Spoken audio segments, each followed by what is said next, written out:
Hey, good morning, friends.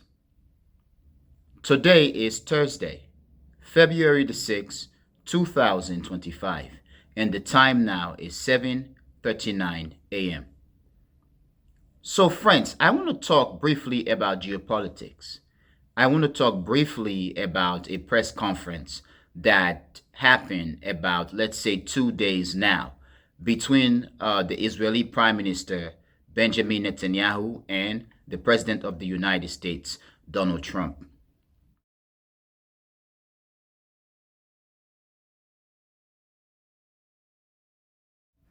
Now, friends, before I do that, let me bring something into this conversation briefly.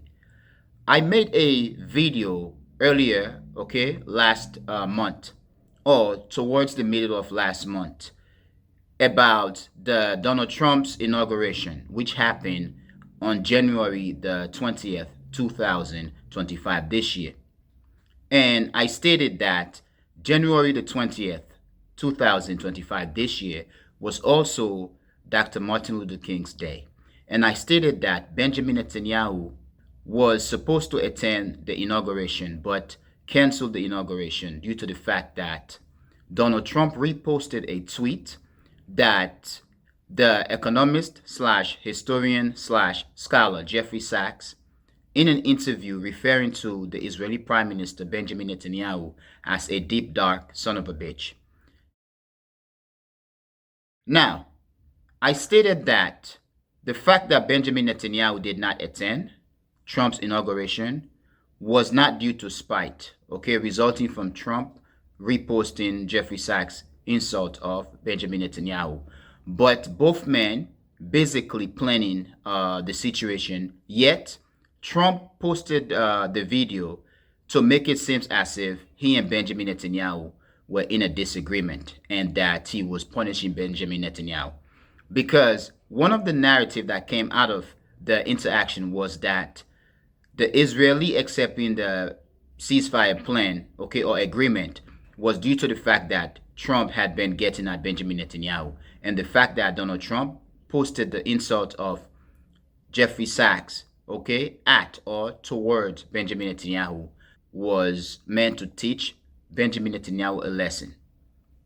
Now, friends, once again, I do hold the position that there was no issue between Trump and Benjamin Netanyahu. It was all propaganda, all plan, all strategy. And since Donald Trump took over, okay, the presidency, he had been doing some things, saying some things, and lots of pro-Israel things. Now, in terms of the inauguration, I was thinking this morning, something came to mind. Donald Trump did not have his inauguration this year outdoor, which has been the the tradition of American presidents to have their inaugurations outdoor. But the fact that Donald Trump decided to have this inauguration indoor, I kind of thought about something as I was coming to work this morning. It actually was because of the symbolism that was connected to the inauguration or the day itself, which I think would have made Donald Trump look very bad.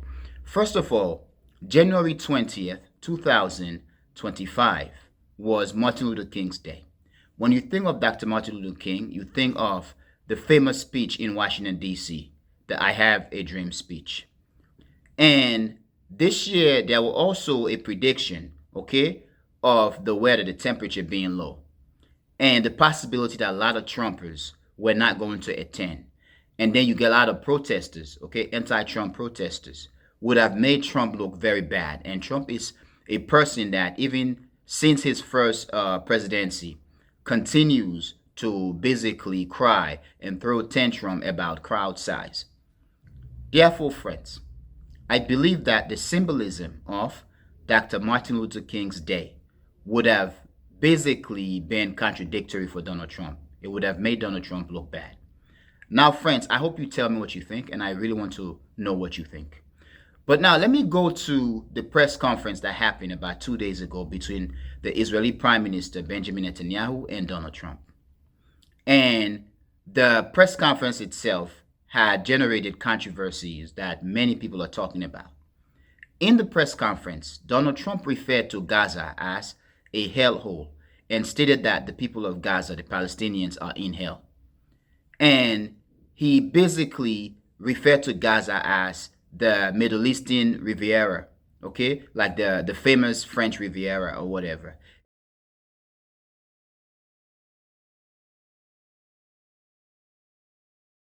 And, my friends, Donald Trump stressed that Gaza must be turned to the Riviera of the Middle East, where the people of Palestine, okay, the Palestinians, were going to be taken out. That means they can go to Jordan, to Egypt, and elsewhere, okay?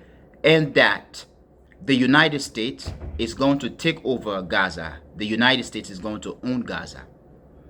Now, prominent scholars, observers, and commentators of international relations or international law have stressed that what Donald Trump was proposing is illegal and that it is not going to happen. And I do believe that it is illegal, it is not going to happen.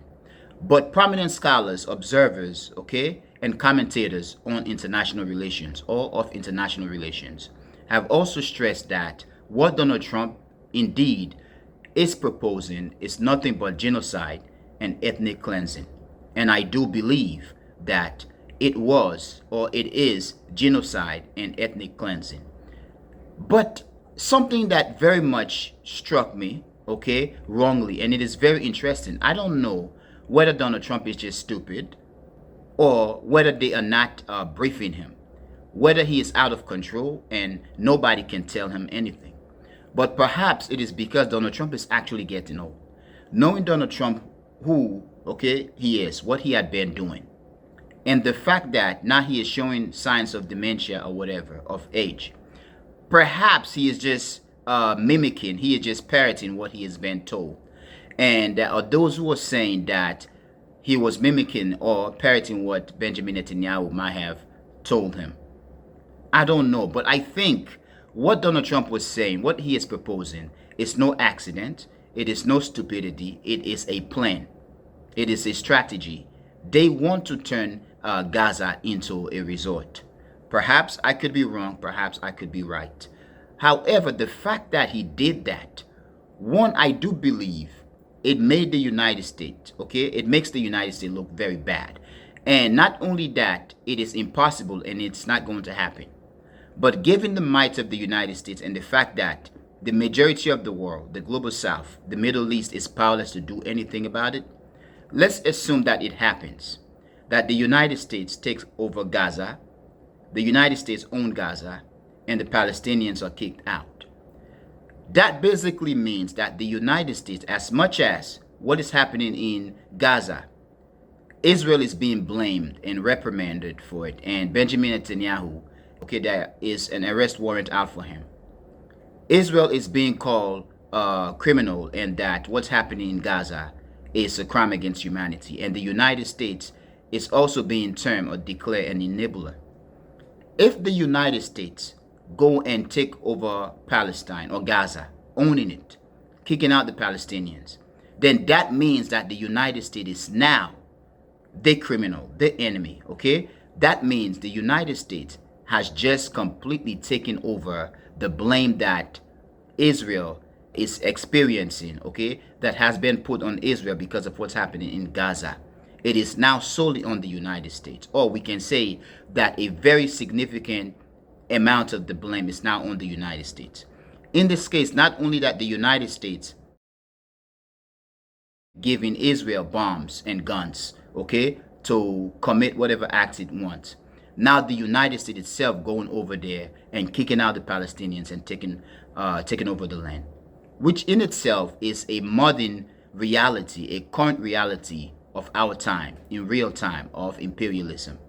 And it is being done, and it could have been done without any apology, okay, unapologetically.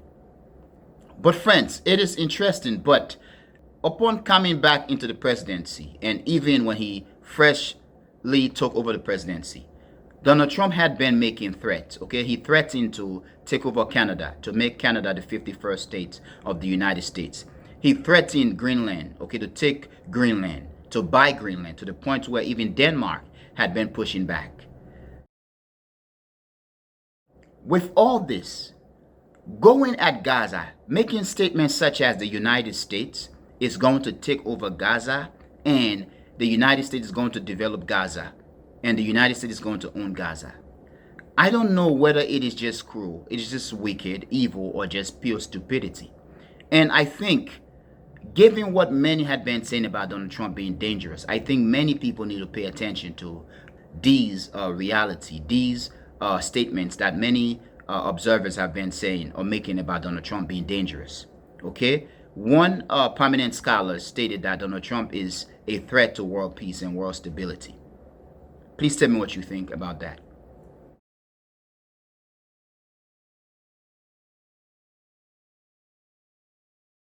Now, the case of Donald Trump and Netanyahu and Gaza, in terms of what Donald Trump said during the press conference, that the United States is going to take over Gaza, own Gaza, develop Gaza.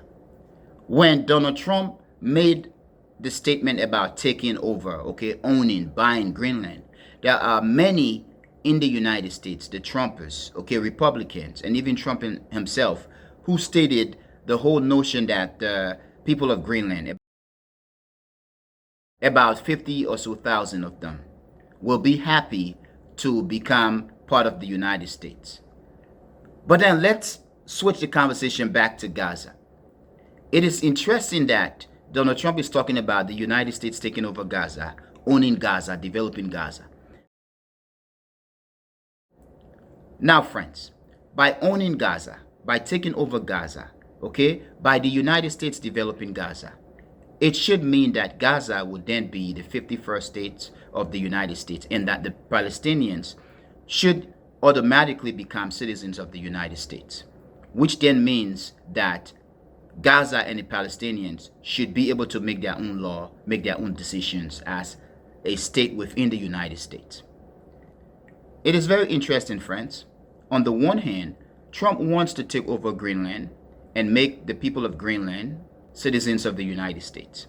On the other hand, he wants to take over Gaza, develop Gaza, the U.S. owning Gaza, turning Gaza into the Middle Eastern Riviera, but then the Palestinians do not become citizens of the United States. They are kicked out of Gaza.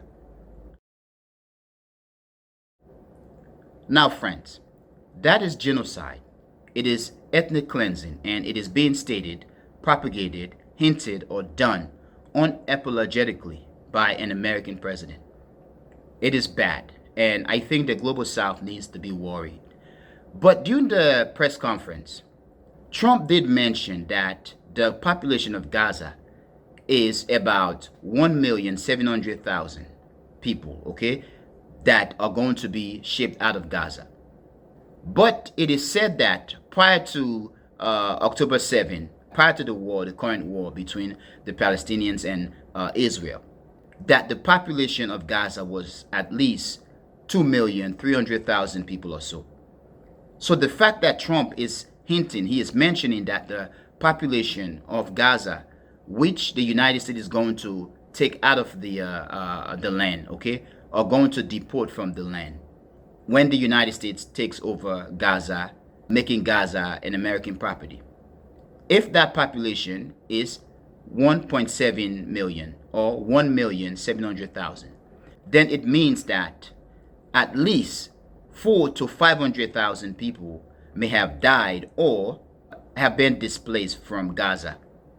This is very interesting, and what the end result of the war in Gaza is, and when the war ends finally and lots of things begin to come out, it's going to be a mass uproar around the world. In the United States, its reputation and Israel's reputations will go down drastically more than what has become the case.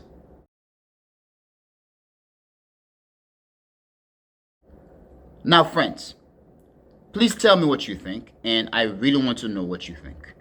But friends, I am going to end here. I want to thank you for being a member of the Echoing Voice community, my friends. But most especially and most importantly, friends, I want to thank you for watching the Echoing Voice. Peace.